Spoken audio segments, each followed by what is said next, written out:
Hello and welcome back to Stephen University. It's been a while. How you all doing? What have we missed? Anything happened while we've been away? We were in this situation weren't we? By the end of future, were we? I don't know. I have to double check actually. I think lockdown was sort of maybe. I don't know. I assumed not, but yeah, you might be right. Hold on, let me have a look. Oh, maybe not. Right in the bubble. Yeah, because Oh no, we were. Yeah, like the future didn't air till March 27th. Sorry. So yeah.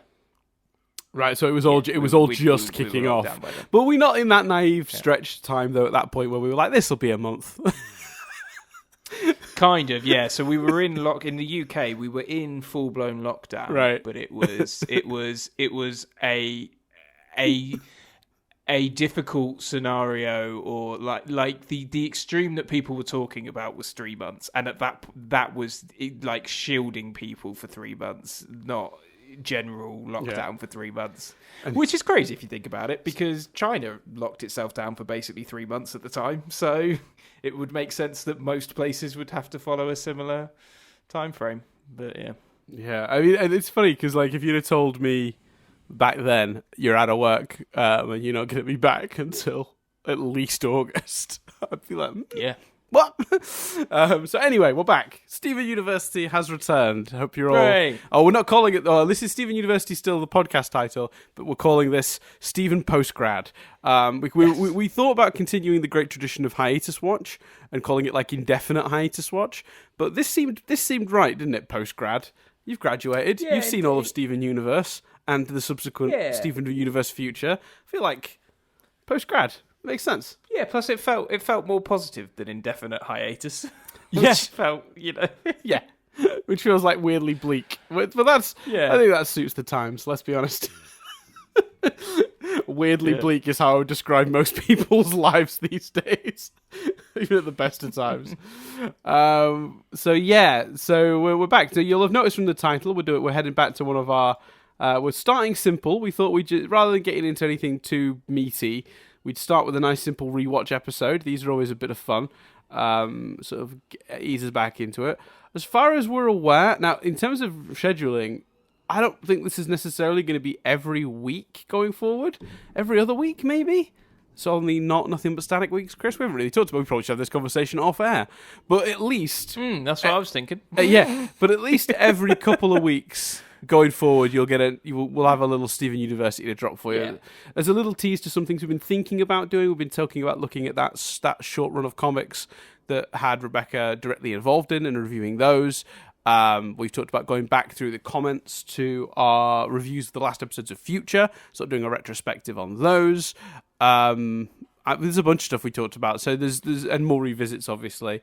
Yeah, and every other week gives us the ability to not. The one thing we would hate to do is burn out of content and burn out of energy for it and all of that sort of stuff. So we would rather do every other week and keep doing the show than than do every week and run out of stuff. Yeah, I still can't believe there was a point in time, Chris, we were doing 2 episodes of Steven Universe a week.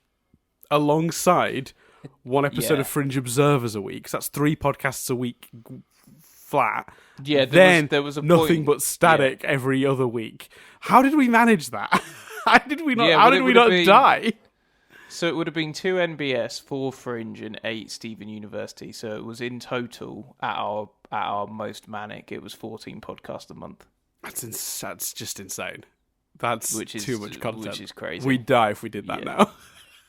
Yeah, well, we just wouldn't be able. I mean, we moved this, we just wouldn't be able to. Yeah. This one podcast we had scheduled, we had to move, so that says that our schedules probably wouldn't allow for it these days. But yeah, we're excited to be back.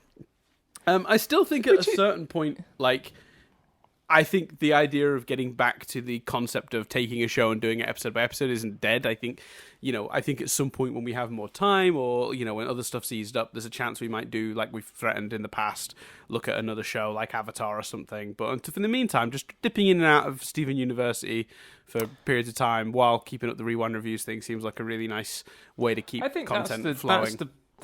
That's the problem. We enjoy Rewind Reviews more than anyone else enjoys listening to them. More than we should, because it's of no benefit, because no one's listening. Yeah. Like, if we wanted to increase our subscribers, we would start doing Avatar. And we'd start doing it now, because it has been Netflix's biggest show of the summer. Has it? In the US, They re-added Avatar The Last Airbender, and it has had an absolute massive resurgence. And next year, it's getting a live-action TV show from Netflix. So hopefully next year. We've fucked up, because if we wanted new subscribers, that's what we'd be doing. Instead, we're going to keep reviewing old movies that no one cares about. Yeah. For our own amusement. We're idiots. I think one day... I think what will keep happening is occasionally one person will find Rewind Reviews and then listen to a bunch of them, and that's good enough. One person's listened to them all, and everyone else has just no one's really listening to Nothing But Static, and we've still been doing that for 7 years. So it's not stopped us, has it? To be fair, Nothing But Static does just solid. I'm happy with that little Nothing But Static numbers. Yeah, to be fair, nothing matches the listenership of this, which is still blows my mind. We were in the top charts again in Belgium this last week, and I keep thinking, how? Yeah. We're not releasing new episodes. That makes sense when we're releasing new episodes to a certain extent. Like we're kind of a niche thing, but if that thing happens to be very popular, and we have an episode release at the same time as some of the other podcasts maybe don't, so there's less competition. We shoot up the charts, randomly one day. That makes sense to me. The final of Future getting us in the charts in a few different countries, that makes sense to me. How we're still in the charts, but hello, people of Belgium, you guys are flying that flag. You guys are flying that flag for us at this point. So yeah, there's us moaning about a lockdown. Belgium's like, we've had a tougher lockdown than you. We've ended up listening to this. Yeah. Like we should get out of intro mode and get into. I don't know about you, but without taking too much of it. And by the way, we joke about low numbers. We would much rather have a loving, friendly community than shitloads of listeners. I will say though, wouldn't mind both though. In an ideal world, wouldn't say no to both. My podcast consumption's gone down in lockdown because it's harder because I'm not. You're not commuting. I'm not walking to and from work. Yeah. That's affected my consumption, except for the new F1 2020 game came out this last week, and when you're doing lap after lap in a video game, a podcast is perfect. It's driving material. So like when I'm playing my racing games, I do quite like having a podcast on. So I've actually managed to, all the podcasts that have been releasing while I've not been listening to them, I'm pretty much caught up on now. I've even gone and listened to that one you recommended on the last Nothing But Static, the Office one, which is really good, by the way. Isn't it amazing? I'm glad you have, because isn't it brilliant. Fantastic? Yeah. I think the new episode probably dropped last night. Annoyingly though, I discovered it's exclusive to Spotify. So I've had to listen to it through Spotify, which is a real pain in the arse. But for anyone who's wondering what it is, it's called An Oral History of The Office. And it is essentially an audio documentary of the story of the American Office and how it came to be and came to continue to be in spite of a million things working against it. And it is quite a remarkable story, and it's definitely worth diving into. We've recommended it on Nothing But Static. I'm going to go ahead and recommend it here. But if you've ever enjoyed the American version of The Office, you should check it out. So yeah. Yeah, it's the closest thing I've ever listened to. Like, I've listened to podcasts that are kind of documentaries before, but this is the closest thing to literally. It's like you're either reading a book or watching a documentary about a show. Mm-hmm. And I just, it's wonderfully put together. Yeah, and very, very interesting and entertaining. We should move on though, because we've spoken for like 10 minutes. We've achieved nothing yet. So yeah, thank you for those of you who joined us. Welcome back. Welcome back. Well, that's a lot of preamble. I am sorry. There'll be less to say when we open up the next one, because we won't have to explain what the thoughts are for the plans going forward. But this week we are taking a look at Lars and the Cool Kids. So, I mean, I chose this one as just like, because I looked at the list, I saw what we did last. I think we did Giant Woman last on the revisit. And that's obviously a big episode. It introduces the concept of fusion. So I was looking down and I'm trying to find the next like really important episode of the show. And like the temptation to go further down the list, like at a faster rate than we have been doing, was there. And I definitely think we'll be able to do that when we get deeper in the show. But in these early episodes, new things are being introduced or like established all the time. And this episode stuck out to me as one of the first ones that you really enjoyed when we were going through this originally. And it also stuck out to me as one of the first times that we really got to take some time with like with the expanding world of the townies, you know, taking a look at Lars particularly and focusing in on him rather than him just being in the episodes but not really having anything focused on him. And yeah, I remember this sticking out a lot at the time as a big step forward for you.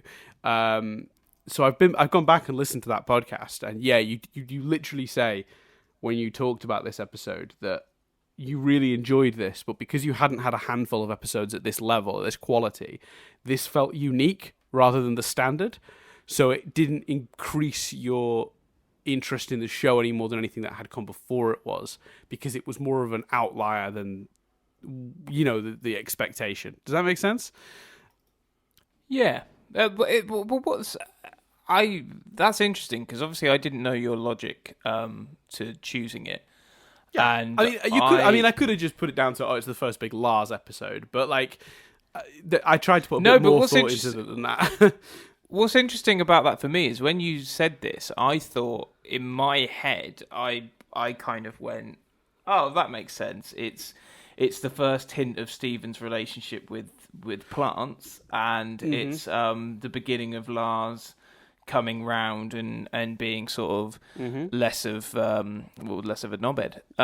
But what's amazing is when rewatching the episode, like at a stretch, both of these things are true, but not really. Like when you know where both storylines go, you can see it. But what I found fascinating was Steven he takes the moss to the sunlight, but it's not Steven's powers, or not overtly presented as Steven's powers that make a difference.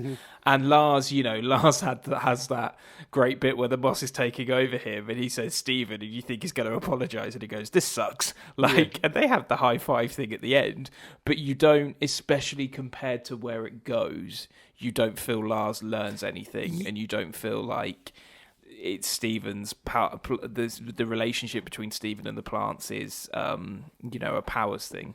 So I thought like that was fascinating on rewatching it to me. Well, it's interesting, isn't it, when you've been watching the later episodes of this show where it's balls to the wall, you know, it's been revealed, you know, at this point the show was still playing a very sneaky game of chess where it was moving pieces very subtly without you realizing, you know, it was playing the long game. But obviously towards the end, you know, all sense of that, there's no need to hide your end game when you're in the end game, right? Like, so, you know, and from our perspective, having gone through the end of the show within the last year or so, and then like and then, you know, future, going back to this, it does feel quaint how little progress an episode makes, and you almost forget how powerful it was, these little dribs and drabs they used to give us in these early episodes, and how important these dribs and drabs are to establishing and making the payoffs later work, you know. And you're right, like, this episode hints at some stuff, but it's not really overtly in the text. For anyone who doesn't remember, the text of this episode is quite simply, there's some moss that Rose used to like, because she saw beauty in everything, but it's dangerous. Lars wants to hang out with the cool kids, but he's a bit nervous too. But Steven, being completely free of any social hang-ups, just walks up to them and asks if they can hang out with them, basically. They then go off on a joyride, end up at the moss. Steven knows it's dangerous, but he tries to get them to stop from playing with it, but they don't listen or whatever. And then they end up getting sort of engulfed by the moss, and then Steven has to take them to the top of this hill for it to bloom to save everyone. And that's it. I mean, As you said, Lars doesn't really change. The lesson really in this episode comes out to the audience, but not to the characters, and that's a pretty interesting technique as well. But the fact that he doesn't change isn't even necessarily a criticism, because it's so typical, and currently rewatching Boy Meets World, which I love. Boy Meets World has some This Is Us level lessons learned every episode. It's really like phenomenal. But they don't necessarily stick. Like there's an episode in season 3 about the struggles of Eric and Corey's relationship and how they don't really know each other. And the very episode before, Eric is putting himself at risk of getting in real trouble to cover for Corey about something. So,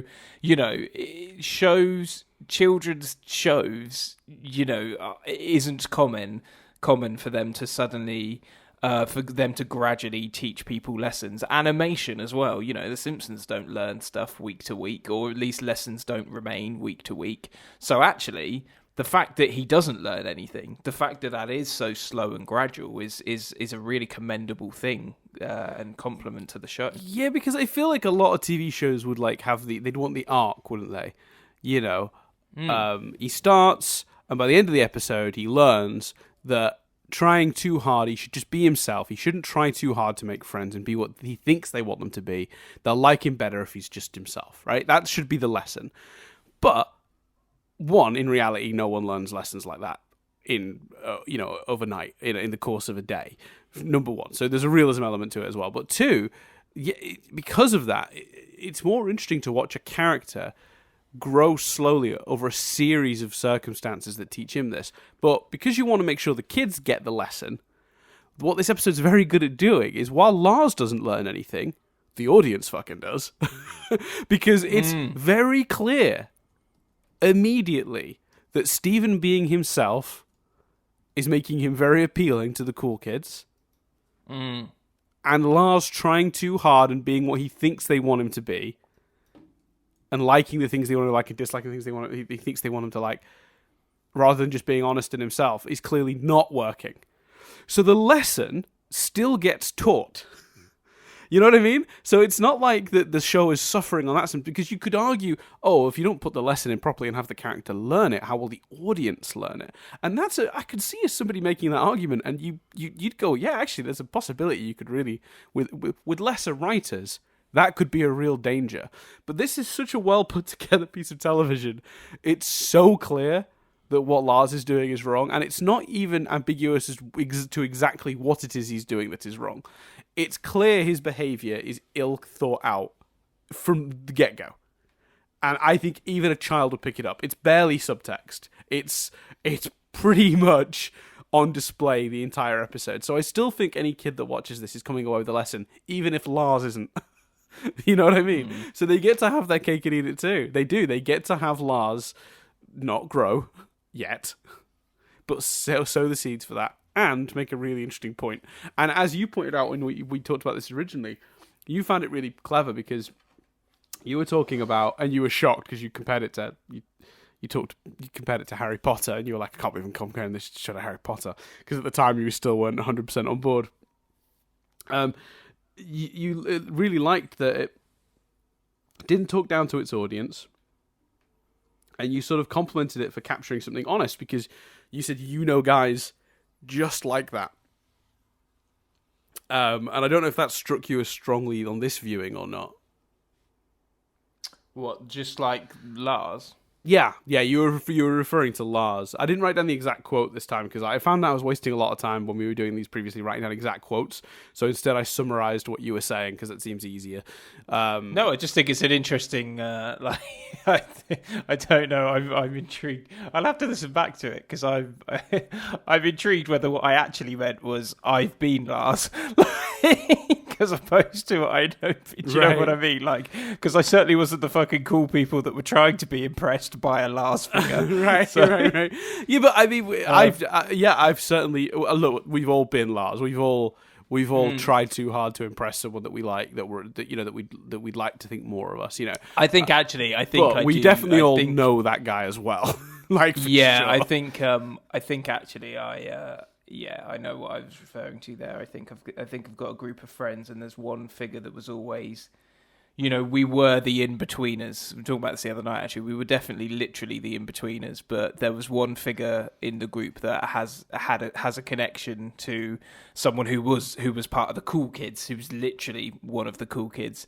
They were related, and I always felt that, like, as such, at school, certain people in the group would try harder and laugh at everything that person said, and that person could do no wrong. And I always felt it was slightly connected to that. So yeah. There's a real honesty to this, like, absolutely, and a really clever observation about people.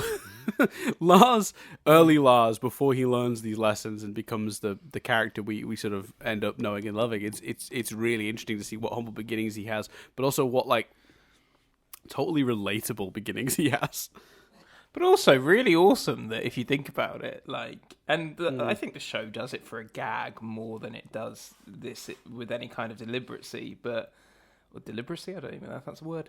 But, like, how fun is it that the cool thing in this is to do your seatbelt up, and the cool thing in this is to be welcoming and polite. Like, this is the ideal version of this is teaching kids that, cool is what you make hopefully it. It's teaching kids that cool is the right things, is the things that are actually cool. Yeah, like being sensible and, like, a good person is cool. Like, yeah, absolutely. Like, it's important. Although to value those things. they do outright ignore the police tape, would be the counter to that. Yeah. Sorry, someone's walking past my house with, like, their music blaring, and I my windows are so shit. I think it's coming through. So if anyone can hear awful music, you know what? This pisses me off. I've never had somebody walk past me. This is a pet peeve of mine. Anybody who goes past with their phone blaring and they've not got the headphones in, I want to punch them in the face immediately. Yeah, it's so rude. It's maddening.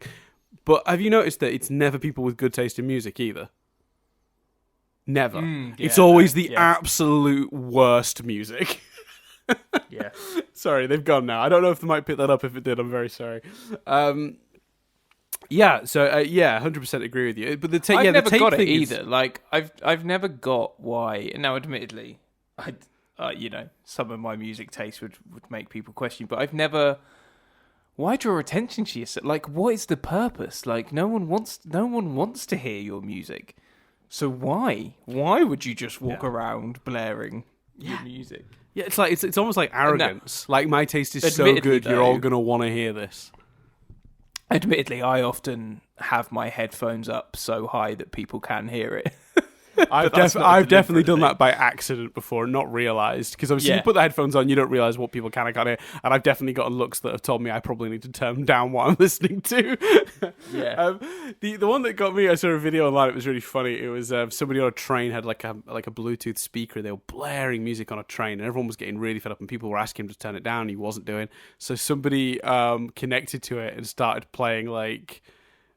They connected to his Bluetooth speaker and kept playing like really embarrassing music through it instead. I can't remember what they chose, but it was like, like Barney songs or something. I can't remember exactly what it was they chose, but they chose some like, like kiddie stuff. And this guy was like mortified. And he kept trying to disconnect it and reconnect it, and then they kept just doing it until he gave up. I was like, that is a victory. But he never realised it was them. No, because there were so many people angry with him on that carriage. It could have been literally anyone. Like, you know what I mean? And it could have been everyone. I can't remember what it was they were playing. I honestly can't remember what it was. I wish I could remember. It was something bad. There was either something kiddie or it was something awful like the Macarena. You know what I mean? Like, wasn't it? It was Love that had an episode where a character accidentally watched porn on speakers that were blaring in the garden. I've seen that joke done 3 or 4 times now in different shows. There was a David Mitchell, Robert Webb sitcom where they were half brothers or something a few years ago, and they did that joke. I've seen that joke come up a few times now. Yeah. Anyway. Yeah. Very much. It didn't come up here. I don't remember that part in Lars and the Cool Kids. No, that part definitely didn't happen. That was in the Cool Kids. I think the general like thrust of this episode obviously leads to the most dramatic element of this episode because it's all very passive. between all the characters, really. There's no real conflict for a lot of it. It's just watching Lars explore his inability to make friends, until we get to the point when Lars kind of does that Lars thing of blaming Steven for his misfortune. And Steven, like, you see that first hint of Steven's, like, what's the word I'm looking for here? He's not as okay as you think. You know what I mean? Like it's that first hint that like that he's still got some issues, and they are mostly surrounding his mother. When Lars brings it round to her and says, your weird mom, he's like, you don't get to call her weird. You didn't know her. I didn't even get to know her. That's both heartbreaking and also like a really big warning sign that Steven is like how quickly he snaps. And also what got me about that was he calls Lars a jerk. He says, but she cared about jerks like you. And, like, jerks like you was really jarring, especially out of the mouth of young, higher-voiced Steven. It was like, ooh. Like, it was really, like, that threw me back a bit on the rewatch. But like, I mean, do you think that's just they hadn't... Do you think that's how... Because there's two potential explanations there. It's they hadn't quite figured out the character yet, and he wasn't quite... like the character he was going to become, either because they were growing him up over time, or do you think it was a hint at his later anger issues, or do you think that was too far away? Yeah, I don't know if it was deliberately a hint, but I love the notion of it being a hint in context. I'm going to think of it as a hint because it's a really good one. But I don't know if that was necessarily intentional or not. No, I don't think it was either. When I think about it, the most logical explanation for me is that they hadn't quite nailed his character yet, but the outburst ends up fitting with what they did, rather than they knew they were going to Steven having these anger problems later in life. I think that idea came later, and therefore couldn't have been embedded here. Yeah, but it does fit. It fits really well. Yeah, it fits wonderfully, and the nuances of it being about his mum, like snapping, lashing out. I think it's great, but he doesn't really. No, I suppose he does, because I'm thinking there's not too many of examples of him lashing out at people, but I mean there's a lot in future, but. Only really the gem. No, that's not fair. He does lash out at it's not just the gems, his dad and Connie, is it? Plus, that's a fair few number in itself. So yeah, forget that. And I'm sure if we went back to it, because if you'd have asked me to talk about this episode, I don't think I'd have remembered him snapping like that. So I bet if we were to actually go back cataloguing that, you'd probably find there were some surprising examples of him losing his temper. It is. Do you think because of the 11 minutes, it's not because he literally snaps? Lars looks a bit surprised, and then Steven's like, come on, let's get him in the car. Like, and then it's this comedy about, stick power and him driving with stick and stuff. So do you think on reflection, they didn't necessarily have the time to deal with that properly, and it maybe could have been fleshed out a bit more in this actual episode? I don't know, because that's another one where there's two possibilities, because the other explanation is that, it was an outburst from a character that wouldn't normally do that, and then he came to his senses, like he succumbed to his anger for a minute, and then was like, internally sort of identified that as not particularly healthy or productive, and got to the actual issue at hand, which is helping the cool kids. So you're right, it could just be that they didn't really have the time to explore it, so instead it was just brushed off. But then why would you put it in the episode? What's the benefit of the snap? I guess we do get to have, like, that moment is really powerful, like him bringing up his mother.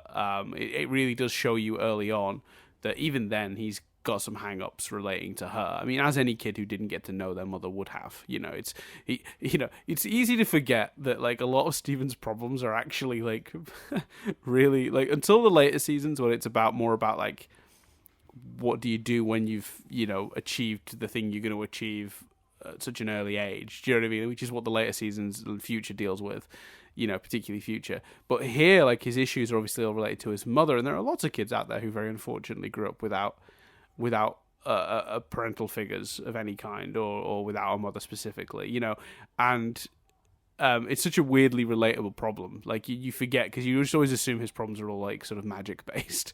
Yeah, well, I think it's like when I think of Stephen's issues with his mum, it's the fact that she's a war criminal, which obviously hasn't been revealed here. And I think the show, it's interesting. It's. I don't think it's a shame because the show does such wonderful things and unique things with that aspect. Yeah, but, it's like they keep adding more facets to it. Yeah, but you talking there, you do kind of go, oh, there's an interesting story about loss and never knowing your mother, which we kind of do touch upon in some early episodes, but it then does quickly become the war criminal thing. Yeah, but weirdly, I don't think the war criminal thing overtakes the abandonment thing. I think they kind of merge, like we'll have to come back to it if we ever get that far in. But if on the rewatches, like Storm in the Room where he confronts that manifestation of his mother, there's an element of you abandoned me, you left me in this shit, so it's not just about her choices, it's also about the fact she sort of like he sort of almost says like, you made a mess. And is that why you wanted to become me? You got out of it by just passing the buck down the field, So, and I think so that kind of is the abandonment element of his relationship with his mother, or the feeling of missing out having a mum, which is obviously a really big part of what happens in this episode, sort of merges with the war stuff. Like they do it quite cleverly. It's like so they've got this bowl and it's got Stephen's problems in it, and it starts with just one or two things, small things, and then they just keep adding to it and swirling it all around. And so it's a really very interesting tapestry by the end, especially by the time you get to Future. And I think that here it's such a simple, very relatable issue, and it's not like they overwrite it with the war criminal stuff. It's more that they sort of add to it and mix it all together. Storm in the Room is really the culmination of a lot of him expressing at least a lot of those feelings, not necessarily dealing with them, but first step is admitting you have a problem. Is that a thing? Yeah, that's a thing. So yeah, I guess him confronting her in Storm in the Room is like the first time that he lays it all out like properly. So what else did we discuss in that first watch of it then? Well, you talked a lot about like Stephen solving the problem himself, because this is one of the first examples of that. If you go back and look at the episodes that led up to this, it's a lot of the gems saving the day.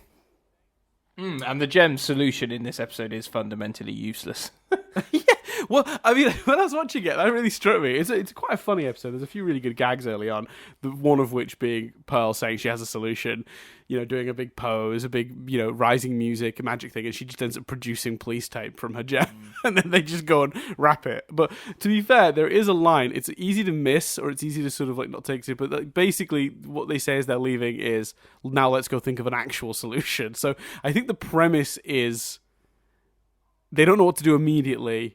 So to stop anyone from getting hurt while they figure out how to properly solve the problem, the police tape is their temporary stopgap solution. Yeah, and the joke, and even if to be honest with you, even if it's just a joke, it's still very serviceable as a joke. It still works. Yes, I think that's actually, obviously I didn't have the context of the Jebs solving all the problems, but that is definitely a really good element of this episode, and in the context of all the other episodes being more a more gem focused solution, I can see that would have appealed to me. Absolutely. And he really does come up with the they want to be on the hill solution. He literally comes up with that, and it's nice, and it's quite tense, as they're driving, and it's also quite it's quite a horror idea. The moss coming over, and when it's I think it's Kiki's face, isn't it, where they kind of they pull it away and it immediately grows back and stuff, and she just keeps like gasping and screaming and stuff in between. So yeah, I think I can see, I didn't specifically watch this and go, this was the first episode I really enjoyed, but I can see why I would have. I can see why that would be the case. I think that person's still out there playing their music. They're not close, but if you can hear that in background, honestly, people, I am very sorry. Because I can't hear it on my headphones, and a good rule of thumb tends to be that's if I can't hear it, the mic's this not. flat we're in it's got these old windows that are like desperately needed replacing, and they just let so much sound through them. They're awful. Like there's almost no point in having them closed. It's basically the same. So yeah, I am sorry for the sound bleeding through if it is. Anyway, you're right. The body horror, well, horror in general is such a big theme in these early episodes. I think this is one of their better balances of it, because when we went through it, you were really struck at the horror of like cat fingers. That really was upsetting, and it is upsetting. It's some really quite grim visuals in that, and there's a few examples. Frybo is quite a horror concept. He's like. Essentially trying to eat. Was he trying to eat people? I can't remember. I have to rewatch Would that Frybo. Would Cat Fingers be next, or have we not? Did we rewatch Cat Fingers? I can't remember. It's been so long. I don't. Well, it would already gone. It's an early episode, so we've either already revisited it or we're never going to. Oh, well, we've now skipped it. I'm not sure we ever got to Cat Fingers. I don't think we did either. Did we go back to Cat Fingers? Should we go back to Cat Fingers? Did we go back to Cat Fingers?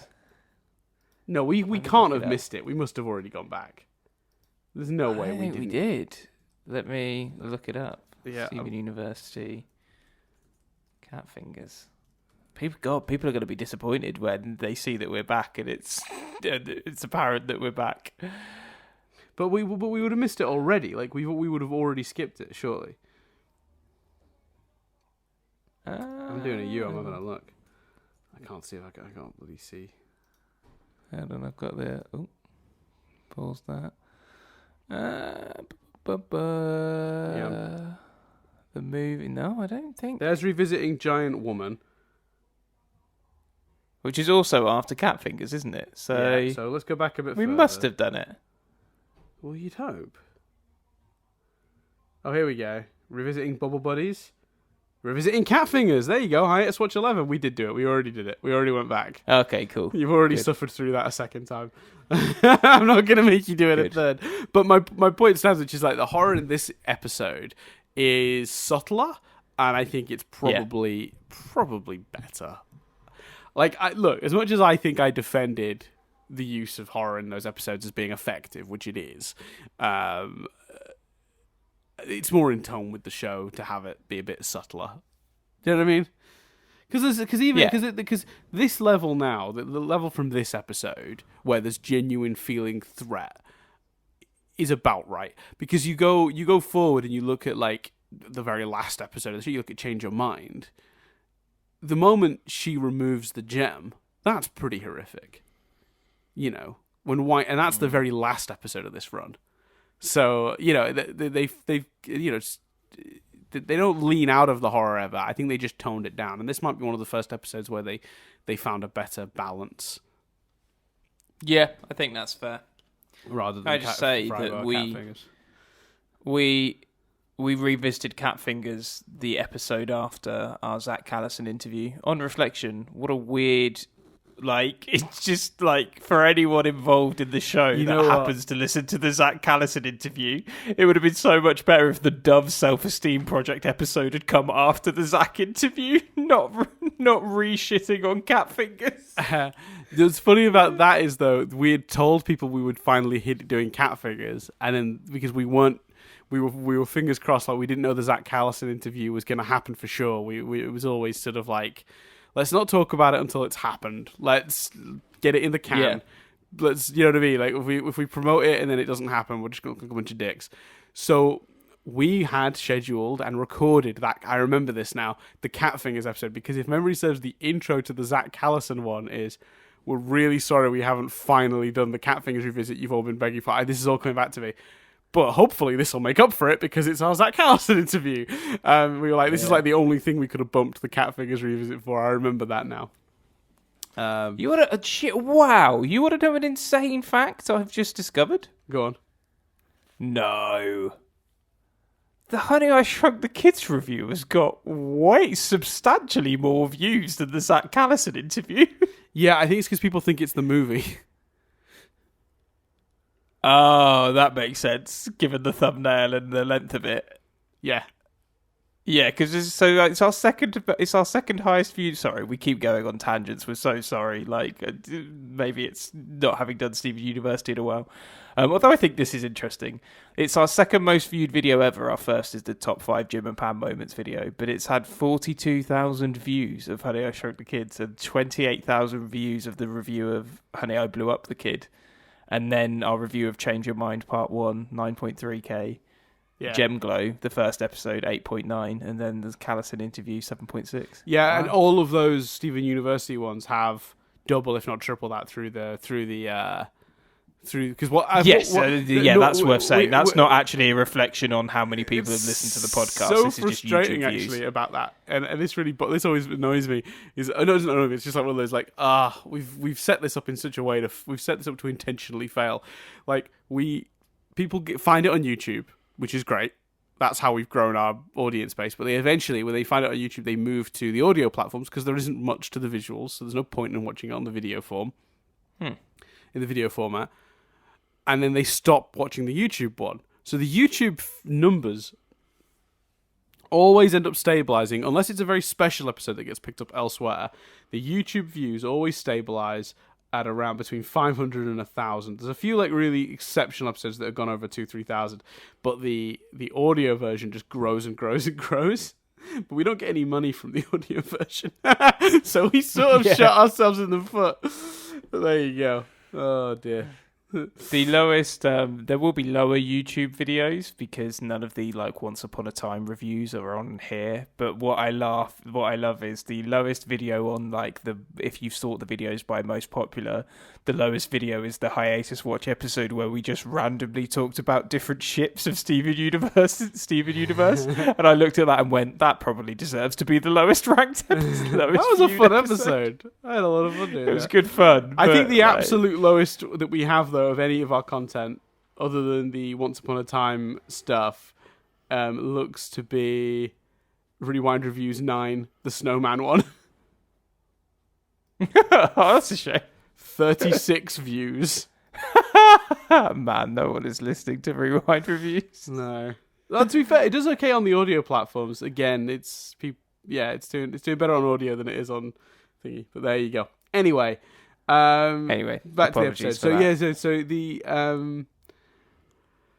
So Steven solves the problem himself, which shows a certain amount of growth, and I think that is one of the strengths of this episode. The other thing you talked about, and we talked about in that original episode, and I don't know if you'll still feel this way, because I think this is more of in the context of you watching and discovering the show. You complimented the show quite a lot on slowly building its town of characters, because some of these kids had been seen already, or maybe even had a line, but not been focused. And we were talking about how they were building this town, Simpsons-esque almost, in terms of there's a sort of an amount of characters that just clearly are residents in the town, and you'll see regularly in background shots or whatever. And you were talking about how that sort of makes you excited because you were sort of speculating that the benefit of setting up a town's worth of people is that when you put the town in danger, you give a shit, and that you could even have these people sort of gather together and help or defend their own town or just show them in threat.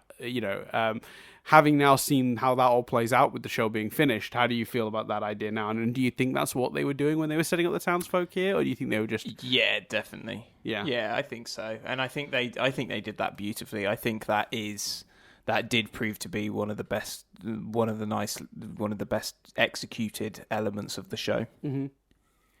Yeah, I think so. I think the slow trickling introduction was great. It's interesting because that idea of we'll build a town so we can put them in danger idea, the biggest payoff for that ends up being the movie, right? With the injector, and you see all the townsfolk running around. Yeah. But the funny thing is about that, what we learned recently, is that Rebecca Sugar didn't want any of that in the movie. Her original story was just one about friendship and learning about who you are, and it was a much more subtle story. And apparently, Cartoon Network and the executives wanted more scale So she sort of admitted that the Injector storyline in the movie doesn't really get the attention it deserves. I do agree with the network's note on that, though. I think it did need more scale. Yeah, maybe. I don't know. We when we talked about the movie, my concerns with the movie were all about everything feeling rushed, and the excitement for Steven Universe getting a feature-length runtime was to really explore all those really cool character things they do that they didn't get to because there was so much going on. So in a weird way, scaling it back to allow them to do the thing that I actually wanted from the movie might have led me to a more positive review. So I don't know. I can see how they got there, and I can see how she would have gone along with it, because look, she wouldn't have made a choice if she didn't think if she didn't think there was some merit in that decision, in some merit in that note. But looking back on it, even she admits that the film sort of ends up get that plot sort of feels a bit squeezed in where it maybe shouldn't have. Yeah, and I suppose you're right. I suppose in a way like when I talk about one of the best executed things of the show, that is more about the slow introduction of the characters. Mm-hmm. Actually, I suppose you're right. There isn't the payoff of putting them in danger. Although, there's the water stuff in Mirror Gem, Ocean Gem. Yeah, and I was trying to think back. There's does the Jailbreak two-parter have the town in danger as well? Probably, because Jasper and Peridot have arrived in a big ship that's pointing and probably going to attack the city.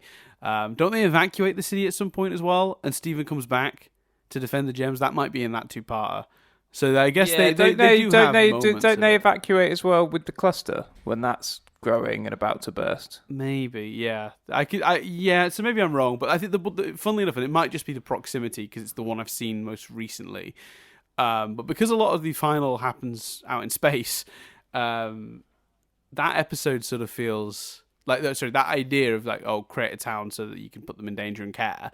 Actually, maybe doesn't hold up because I can only think of a couple of examples, and one of them being the movie, which wasn't even the intention to have that in the movie. Damn good theory, though, wasn't it? Yeah, it worked out well. No, but I think it's a logical idea, though. And I think when you look back at our movie pitches, we both incorporated an element of that into the films that we sort of designed, as it were. Yeah. So this is definitely regardless of the end goal, building a town of people to explore and have Steven sort of play off and work off every other week or every week, whatever the damn schedule for this thing was a good idea, and it worked, and there were a bunch of characters I really cared about, and some of them got to play big parts in later episodes that were absolutely astounding. And also I think as well, what we constantly complimented the Townie episodes is building building Steven, building the emotional arcs of this show, and even if they didn't end up serving necessarily the in threat purposes as obviously or as cleanly as we were imagining maybe when we talked about it then, because obviously even I hadn't seen the ending at that point. I still they got so much out of the Townies, and I still hold my view that anyone who thinks that this show has filler episodes is incorrect. Look, there are episodes that definitely don't contribute to the larger story, but they contribute to they all contribute, I think, to the arcs and to the characters in some way or another. I was surprised rewatching this how defined those characters were. Especially Sour Cream, the dancing and his focus on the music and the radio in the car. Yes. I was like, that makes sense. He becomes a DJ. Yes. I was really impressed by that. Yeah. And it's a funny episode too. I think we talked about this in the original, but it still bears pointing out. It's the I didn't get any daddy kisses. Oh, I'm sorry about that. That's okay. Not getting any daddy kisses is what made me the man I am today. It's such a great line. Book doing is so perfectly defined. All that stuff with him and his father as well. I was like, wow, it is all mapped out. Yeah. They did genuinely sort of honor those characters as they went on. They never reassessed a character they never had a plot that needed the character to be a bit different and then shuffled the character along to make it fit. which other animated shows have been it's very guilty of doing. It's funny the enjoyment you get from like jokes, but also like a lot of the jokes are now recontextualized having watched later episodes. Like, it's still a great joke when Steven says, I have no idea where any of my clothes come from. But the other nice thing about it is that I'm sat there going, I know, like, Yeah. I know where your shirt comes from. It's your dad. Like, Yeah, yeah. it's your dad's old merch. Yeah, it's great. What a brilliant thing. So, Yeah. on the whole, Can I give a before we wrap? Can I give a fun fact? Sure. It's not about it's just not on topic, obviously. But as far as I can tell, Dan, our lowest viewed episode, our lowest viewed piece of content on YouTube with a poor 5 views is MBS reviews The Gifted trailer, which was an X-Men TV show. What's amazing is that didn't stop us putting up the review of the show, which also only got 25 views. I particularly enjoyed another low-ranked one, is NBS thoughts on the Watchmen TV series. What I enjoy about that is only 27 people viewed that, and now probably after this, people will probably dig that out, because I'm quite glad it's got no views, because I suspect whatever we said, ultimately, we were very, very wrong. We were, yeah, we kept repeatedly saying, why are they not just adapting the book? We were so concerned. I was so concerned about that show. Yeah, it's true. Oh, that's and funny. Obviously we were very, very wrong on that. So yeah, I will say only 90 views. But if this does encourage anyone to dig out our older content, one of my favourite things we've ever done is not even Writing Space, which we worked our asses off for, but Writing Space you should watch Writing Space as well. Writing Space is a web series we did that we worked very hard on, but we did a trailer for it called Writing Space in Character Teaser 2, and I genuinely think that's one of the funniest things we've put on YouTube. So yeah, if you fancy digging out some old YouTube content, do that. Yeah. Writing Space is well worth watching. Then watch the actual show that we spent a lot of time on, and yeah, I mean, I should really be promoting Writing Space more than the teaser. The teaser was like almost entirely improvised, and it ends up being very funny. Yeah, we improvised, but in character as the characters from the show that we played. Yeah, so Writing Space, those who don't know, is actually a scripted series we put on YouTube. It's the reason we started a YouTube channel in the first place, was to get that content out there. Get those sweet 5 views on our thoughts of the Gifted trailer. Exactly. Oh, where would we be? Little wrap-up thoughts. I mean, on the whole, good episode, you think? Like a solid one? I really enjoyed this one. I thoroughly enjoyed this episode, yeah. Yeah, I think it's interesting how my big thought coming out of it was, that didn't set up the things I thought it set up. But actually, I think the fact that it didn't set them up is a testament to the show's wonderful pacing and ideas. I think it is an important episode for, the gems disappearing and then it being about Steven. I think it's an important episode because it shows that you can hold an episode on just Steven and another character. Like, if you think about where the Lars story goes, it's really important that the Lars Steven episodes work. Like, it's universally said that a lot of the who's the guy who has all the conspiracy theories? Ronaldo. A lot of people aren't fans of the Ronaldo-focused episodes. They could have been stuffed if people weren't fans of the Lars episodes. So I think to do a Lars-focused episode that's so good is actually very important. So yeah, I had a good time. Yeah, basically. Good. Just to very quickly cover, because we were doing this in the other revisit episodes, so we weren't doing trivia in the early episodes because a lot of them had spoiler for later episodes. This one didn't. We didn't do it anyway. We weren't doing it back then. So very quickly, just to read through, there's almost no trivia for this episode, but it was originally going to be titled Steven, Lars and the Cool Kids.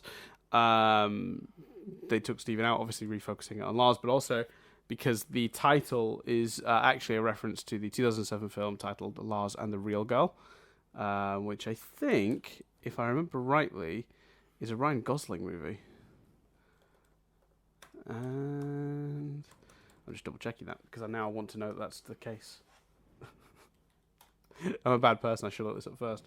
Yeah, Ryan Gosling. All good. Which I think my girlfriend Nadia has seen, but I have not. I don't know anything about it. Apparently, the snake on Lars' shirt resembles the Pokemon Ekans. I'd have to double check that, but I don't think that closely. Not closely enough to make it trivia, but there you go. A billboard for Dogcopter 3, the movie that Stephen and Connie will eventually go see in a later episode, can be seen at the parking lot of the pizza shop, which I think is pretty cool. And cool. Stephen gives Lars a high five, similar to the one in this episode in Lion 3, straight to video, which is another episode we haven't yet seen. So there you go. Bit of trivia. Bit of triv. Good times. Nice. Good triv. Good times. So yeah, it's been fun being back. We'll this one a little bit longer than we had planned, but because we did too much preamble explaining what our plans are going forward. But yeah, I think probably 15 minutes of actual worthwhile discussion about the episode. But that's you guys wanted more Steven University content, so here you go. Get ready for a lot of padding. Maybe at some point we'll just pack it in and replace this with something that'll actually get us views. No. We will. I think the excitement of being back and the meandering. I think actually we will. Yeah, because we have gone. I think the rewatches and Steven University content is better if we try and keep to 45, but we've gone way over because we've gone way over. We've not gone that much over. We're only at 50 now. Oh no, we're at 55. That is more over than I thought. Yeah.